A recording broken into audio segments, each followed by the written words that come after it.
वक्त हम मौजूद हैं पूरनपुर मंडी स्थल में। हमारे साथ यहाँ पर मौजूदा विधायक मौजूद हैं। क्या मामला है पूरा, किस तरीके का आप मंडी में भ्रमण कर रहे हैं? किस भ्रमण करने को ये है ना हमारा कि काश्तकार का धान तुल्ला है या नहीं तुल्ला, काश्तकार कोई परेशानी तो नहीं है ना। तो देखा तो 2-4 काश्तकार ये बता रहे हैं कि मैं 4 दिन से पड़ा, कोई कह रहा 1 हफ्ता से पड़ा।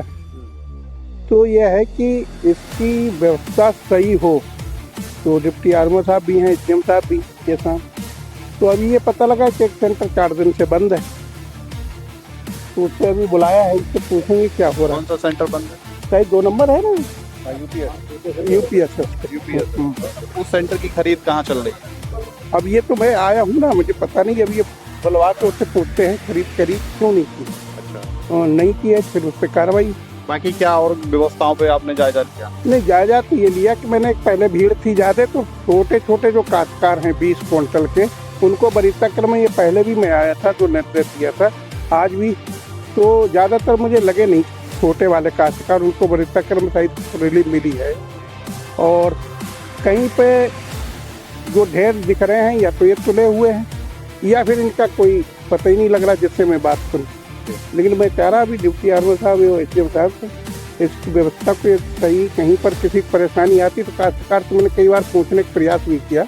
यदि वो उसकी कोई समस्या होगी तो उसे निदान कराने के लिए हम हर समय तैयार हैं।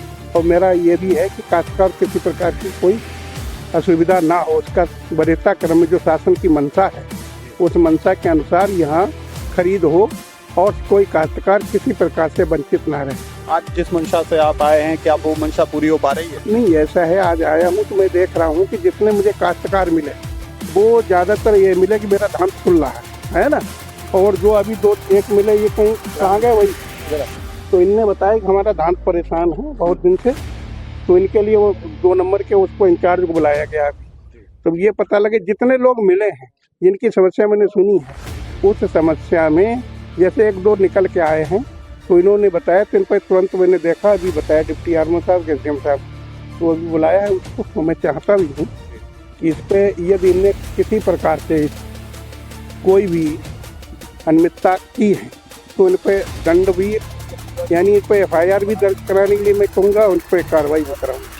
बहुत बहुत धन्यवाद। तो ये थे हमारे साथ पूरनपुर विधायक, जिन्होंने किसानों की समस्याओं का जायजा लेते हुए यहाँ पर मंडी स्थल पर आए और मौजूदा मंडी स्थल पर यहाँ पर ब्यौरा लिया। इनका कहना है कि 2 नंबर PCO सेंटर जो है वो लगातार बंद चल रहा है। तो ये सवाल बहुत बड़ा है कि सेंटर बंद है तो खरीद कहाँ कहाँ चल रही है। हमारे साथ इस वक्त मौजूद हैं पूरनपुर मंडी डिप्टी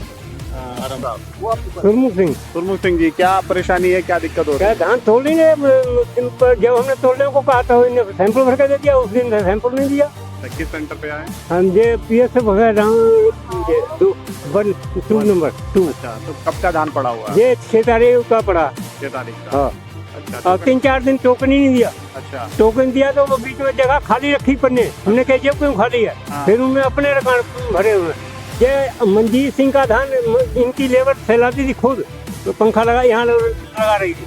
उनके ये ठेकेदार हैं प्रदीप पांडे, उनने यहाँ उनके आदमी इनके इकट्ठा करते धान फैलाते थे। और बाद में बोले पहले पहलवान जो ठेकेदार वो फैलाता था ना, पंखा कम लगाता था, फैलाता था धान, तो बोला हमारा धान है, हमारे पास 10 एकड़ जमीन है। बाद में सरदार जी को लेकर बैठा ले, उन्होंने कहा मंजीत सिंह से, हमने तुम गुरुद्वारे में कसम खा लोगे ये धान हमारा है। उन्हें अपनी जमीन ठेके पे दे रखी है और यहाँ वो धान तुलवा के गए बैठे। क्या परेशानी है, किस तरीके की परेशानियाँ हो रही है? धान नहीं मिल रहा है। क्या नाम है आपका? कहाँ से आते हैं? मामनपुर। हाँ, तो कितने दिन से आप यहाँ पर आए हो? आज हो गया 11 दिन। 11 दिन। तो टोकन मिला था? हाँ, कौन से सेंटर पे आप गए थे? UPS 4 number. 4 नंबर। तो क्या हुआ उस पे? तोल ही नहीं रहे। तोल ही नहीं रहे। क्या कह देते हैं? कहते हैं आज तोलेंगे, कल तोलेंगे, और दही टाल रहे हैं। क्यों टाल रहे हैं? पता नहीं, कहीं कह रहे हैं एनालिसिस करेंगे, कहीं कुछ करेंगे। और जो आता है इनके जैसे पहले का पड़ा हुआ है और एनालिसिस बिना किए तुलाते हैं और हमारा एनालिसिस कराते हैं। ठीक है। क्या पूरा मामला था आज, किस तरीके की जांच हुई? नहीं, रूटीन का इंस्पेक्शन था और मैं था, एसडीएम साहब थे, मंडी सचिव थे और माननीय विधायक पूरनपुर भी आए थे। तो उसको रूटीन के इंस्पेक्शन में देखा गया है। जनपद में जो धान का लक्ष्य है 2,45,000 मैट्रिक टन है और अब तक हम लोग 40,000 मैट्रिक टन खरीद लिए हैं, जो पूरे टारगेट के 13% है। खरीद हमारा लगातार चल रहा है। 5,000 किसानों से अब तक टोटल खरीद हो चुकी है। 25,000 किसानों ने टोटल अब तक रजिस्ट्रेशन कराया हुआ है और ये 31 जनवरी तक खरीद होनी है। लगातार खरीद हमारा बढ़ रहा है, खरीद चल रही है। थोड़ी सी धान के उठान के लिए समस्या थी, अब वो समस्या लगभग सॉल्व हो गई है। तो जब ही हमारा उठान और तेज़ी होगी तो खरीद भी हमारी तेज़ी से बढ़ेगी। लगातार केंद्रों का निरीक्षण तहसील के एसडीएम साहबान, रेवेन्यू के लोग और जिला स्तरीय अधिकारी और जो एजेंसियों के जुड़े हुए अधिकारी हैं वो लगातार जो है इंस्पेक्शन कर रहे हैं। इंस्पेक्शन में कहीं भी अगर कोई कमी पाई जाती है तो उस पर कार्रवाई भी की जा रही है। अब तक 2 जगह 2 लोगों पर FIR किया गया है और 4 लोगों को निलंबन की संस्तुति जिलाधिकारी महोदय द्वारा किया गया है।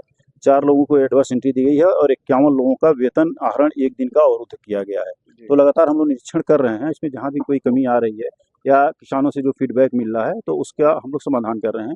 किसानों से जिन लोगों की खरीद हो जा रही है हम किसानों से वार्ता कर रहे हैं, उनका फीडबैक ले रहे हैं कि क्या कोई समस्या आई क्रय केंद्रों पर धान बेचने के लिए। तो इस तरह से हम लोगों का धान खरीद का चल रहा है। बिचौलियों पर क्या कुछ कसंजा? हाँ, बिचौलियों पर भी हम लोग लगातार कोशिश कर रहे हैं कि कहीं भी अगर कोई इस तरह से एक्शन होता है, जिन लोगों के ऊपर एक्शन लिया गया है वो ऐसे लिखा है कहीं न कहीं बिचौलियों से उनका साठ गांठ रहा है या कहीं न कहीं बिचौलियों का थर्ड पार्टी का कोई इन्वॉल्वमेंट रहा है, तो इसलिए उनके ऊपर कार्रवाई की है।